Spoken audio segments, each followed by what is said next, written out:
Hey YouTube! Hey, what's up, you guys? Woo! 5, 6, 7. Gretz and Soom, Gretz and Soom. This is my best friend, Masuma. Hi YouTube. AKA one half of Gretz and Soom.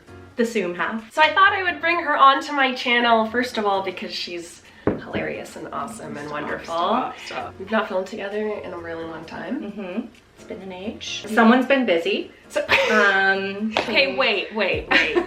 Which one of us has a championship ring? Because it's not me. Yeah, I am starting forward for the Toronto Raptors. Hi everyone, I'm Gretz and Soom's half, Kyle Lowry. Wait, explain to the people why you own a massive gem-encrusted NBA championship ring. I am lucky enough to work for the Toronto Raptors. I work for Maple Leaf Sports Entertainment, which is the company that owns the Toronto Raptors as well as the Maple Leafs. You've got your Yes, ring. I'm lucky enough to have been a part of the championship chaos, and then they gave me a big shiny rock at the end of it, and it's my pride and joy. What was your favorite 2010s memory? It's a psychotic question. That's such a long period of time. A lot happened in the last decade, and it was a very big decade for us because of the ages we were when it happened. At the beginning of the decade, we finished high school. We started at university. We both went to University of Toronto. We did. Different programs. What did you do in school? Okay, so I thought that I was going to go to school for drama and linguistics. It wasn't my cup of tea. I ended up getting a degree in psychology. Oh, I started in film and law, ethics, and society. And I did crim and classics. And with the degree in crim and classics, you work in film. To degrees we don't use. To student debt. So we went to school. So we went to school. We finished that. Did we start Gretz and Soom shortly after university, or were we starting university? I would say probably 2015. Okay, so let's talk about how that happened. Yes. Sue and I went to high school together. We also went to high school with our friend Emily, who is the third part of Gretz and Soom, who you never would have seen Behind the camera. but she was responsible for essentially making the project something that we can put out into the world. Because if it was just up to Soom and I, we just talk at a camera. The time had zero skills to actually make that thing watchable and then put it out into the world. Because who wants to watch just us two in front of a camera sipping tea? Yeah, I don't know who'd want to do that, not me. Emily produced, directed, wrangled us, scheduled, figured out how to use YouTube, edited, did pretty much everything. Yeah, but we all went to high school together. We were all drama majors at Earl Haig Secondary School, Claude Watson Arts Program. Carpe diem. Like, it started off a lot less organized than it was at the end of us. Yeah, we had no idea what we were doing at first. Yeah. I think we just kind of like went with what we thought was funny. I mean, I still think they're all hilarious. I think they hold up, I have to admit. Some of them are definitely more like for us, I feel like. You gotta make what you want to see, and then just hope someone else will make enjoy the art it. you want to see in the world, even Like if it's called dick pic. Or home birth. Two of our personal favorites that we will leave down below. Initially, what we would do is we would meet up. I think we kind of had a general idea of what we wanted the episode to be about, and then literally Emily would just film us riffing on that, which was chaotic. Yeah, we would just go off, and Emily is the one that actually made it into something. Yeah. And then eventually we were like, maybe we should script some of this. I think it would usually start with us just riffing, and then we'd be like, that's hilarious, let's put it in the script. Yeah, like pin that one, make sure that we hit it. What are some of your favorite apps? My favorite apps. I do love The Six. That's a classic. Yes. We got to go all around Toronto and just like visit a bunch of landmarks. Some that are not there anymore, RIP Honest Ads. RIP Honest Ads. We were also, I mean, we still love Drake, but at that time it was like an aggressive love. You remember 2014 to 2016 when like liking Drake was a personality trait? Because I do. But I gotta tell you, like I went to Miami like around that time, like right when, if you're reading this, It's Too Late dropped, like his mixtape. That was just the most hype I've ever been. Like I was like on the streets in Miami and people were like blasting energy out of their cars. And you're like, that's my city! Yeah, you know what I mean? I was like, oh, it feels nice to like have a little part of home. We were talking about that U2 album that automatically uploaded to your phone that nobody asked for. And then you try to delete it and you go back and be like, surprise. You thought I'm still here. When that came out, I think that was before like we carried the world in our phones. Like there was still a separation between like this is my phone and this is my media. Like I'm someone who was very proud of like my curation of my music library, and then that YouTube album just showed up and I was like, I don't remember asking for this. And that to me felt like one of the first examples of like when the computers think they know better than us. Thanks, Bono. That was a weird part of the decade? I saw my first concert. That was this decade? Wasn't it? I guess so. We were in university. You're lying. No. I didn't see my first concert till university. How embarrassing. Okay, well, my first 2 concerts were both Jason Mraz. And I went to both of them with Soom. The I'm Yours album, you know, for the fedora is what that is. Ukulele. That was 2010, I want to say. Okay, then yeah. Around that time. And then we saw Florence and the Machine that we year. Did. Which I have to say, okay, there have been very few bands that I have introduced to you. Yeah. In our lives. And Florence and the Machine was one of them. And I am very proud of that. We love her. And I remember all of us going to that concert. It was like at the Cool House. Yes, which doesn't Toronto. exist anymore in Toronto. It was like a big massive... ups to Toronto, nothing exists anymore. Yeah. I saw her this year actually, which was incredible. And also really interesting. I've been thinking a lot about it because the first time we saw her was beginning of the decade, like all of our friends together, and it was like when her first album had come out and she was like jumping all over the place barefoot. And then I saw her again this year with my partner for my birthday.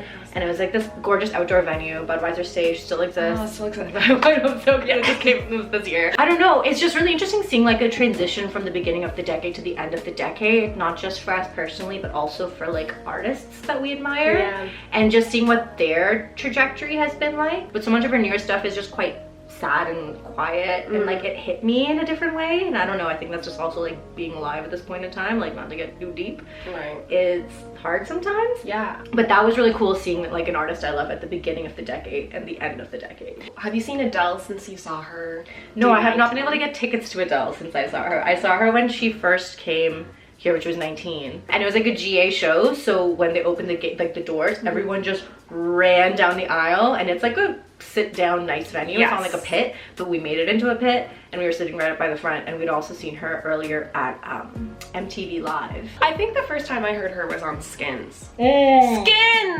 Skins. Wait, that's last decade. That's last decade, yeah. Was technically early 2000s, but then they did the reboot in the 2010s. I remember we used to listen to the podcast.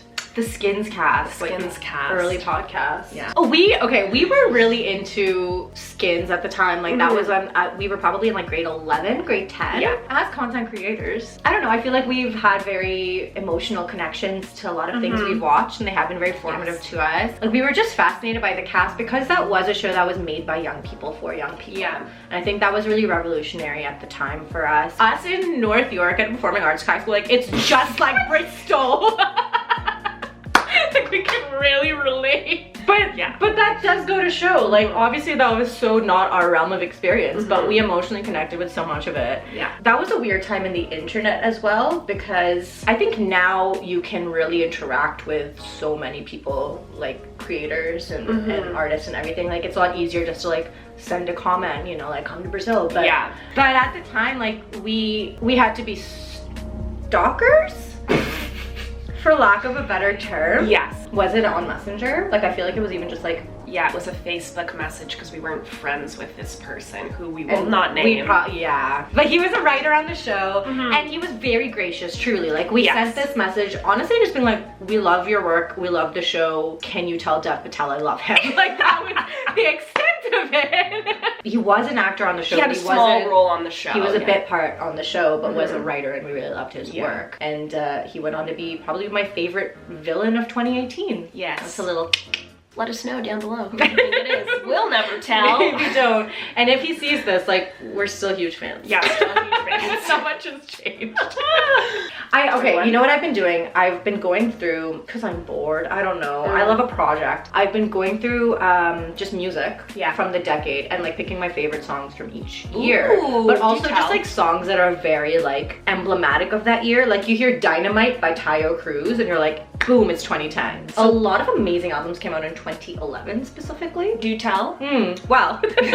So never mind that. I would have to say favorite Drake album, Take Care, came out in 2011. Yes. Born This Way by Lady Gaga came out in 2011. Beyonce's 4 came out that year. Rihanna put out like an album every year for like 4 years, and now she's like, I'm tired of you, I'm not gonna do this. I relate to Rihanna in the sense that I love to keep people waiting. I feel like TV ended last decade. Like R.I.P. TV, pour one out for television. Have you ever seen the show All American?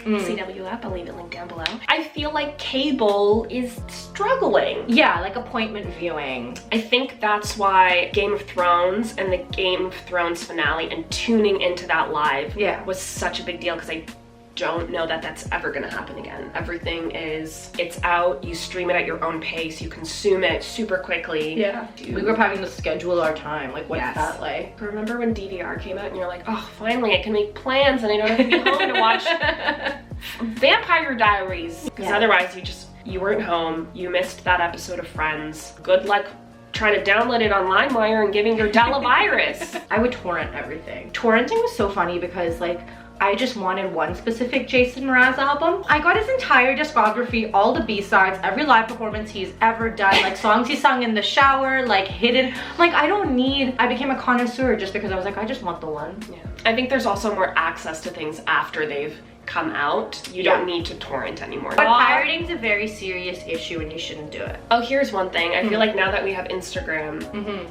you know how everyone's decade went, because everyone was doing this sort of roundup that I feel like haven't really done in the past in the same way. It's true. I do feel like since everything became so much more online, time just collapsed on itself. Like you were talking about TV with like shared communal experiences. You all tune in at this time, you're watching it together. It's like we're all doing this.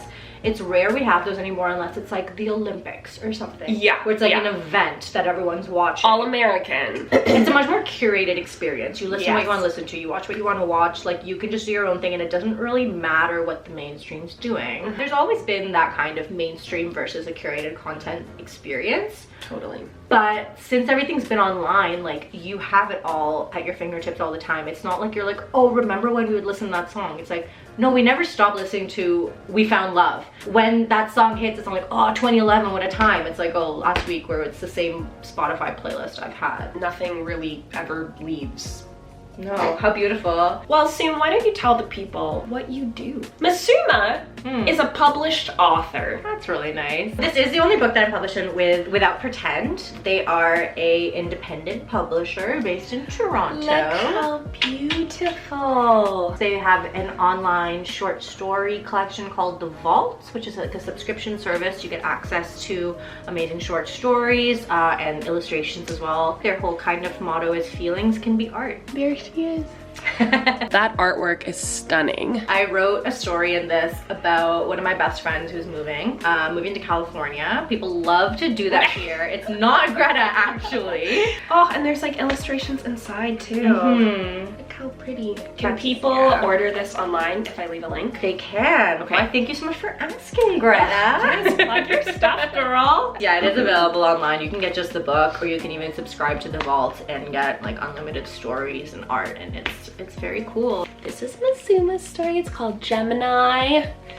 Get the book, read it. It's beautiful. She's an amazing, super talented writer. Very kind. Everyone, run, don't walk. I find when I write, it often comes from just like what I'm going through, and I need to process it somehow, and you know, therapy can be expensive, and I just put my feelings out there on a paper. Totally. And it really helps, and sometimes it's nice and I share it. It's just making time is the biggest part for it, and that's been really difficult for me, honestly, is making time. I started working my full-time job. It's actually been really good for me to give me consistency and to give me like a supportive base to let myself make time to work on creative stuff. Totally. It's totally been like a slow process where like this is the first thing I've published in a really long time, and I'm starting to work on more stuff, but it's just like making that time for myself, and honestly just being really like settled in myself has given me that opportunity to start writing. Finding time and making time, even if there's no inspiration, even if you don't know what it is that you're going to be doing, like sitting down and just working, making it a priority for myself and kind of setting those boundaries. And my friends have been great about it. Like there's sometimes where I can't attend things even though I really want to,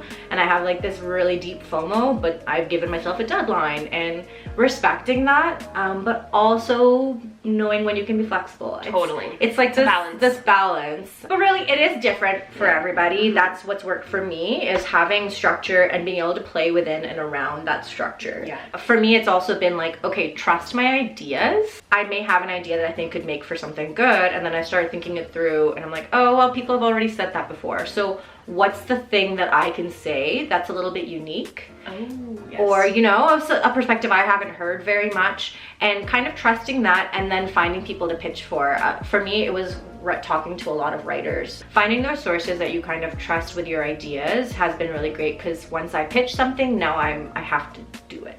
Yes. So I'm no longer just on my own time, I'm also on someone else's time. So that really helps motivate me to actually finish it. A resolution is very much just keep making more things, or put something more out into the world that wasn't there before. Even if it's a cookie, you know? Like just even if it's a cookie. Even if it's a cookie. I love that. Thanks for coming to Thanks for having me. I'm gonna leave all of Miss Sooma's information down below. Her Instagram, her Twitter, her book link, all the good stuff. Yeah, anything else you'd like to say to the people before we leave? All American, Mondays at 8. Download the CW app if you have other things to do Monday at 8. Maybe you do, but you can still watch it. Goodbye.